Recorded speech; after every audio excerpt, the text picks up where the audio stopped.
Batch 93 kami. Just so you know, 1993 kami. Batch 93 niya in 30 years. Alam niyo na.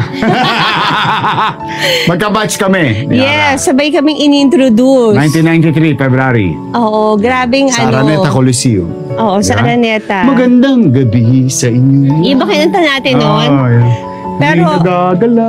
Pero ang ang partner mo nun si Bamba. Yes. Oo, ako si DJ Durano nung in-introduce. So, sabay kami nag-audition nung time na yun. Sobrang patpat pa si Yorme nun. Hanger. As in hanger. Tapos, hindi ko makalimutan nung suot mo mustard. Mustard na long sleeve. Na galing kay Daddy Wawi. Na maluwag sa'yo. Tapos, na parang mukhang hiniram mo lang. Oo, kasi nga kay Daddy Wawi. Kay Daddy Wawi yun. Pero, in fairness, sabi naman ni Daddy Wawi, signature yun. Yeah. Welcome to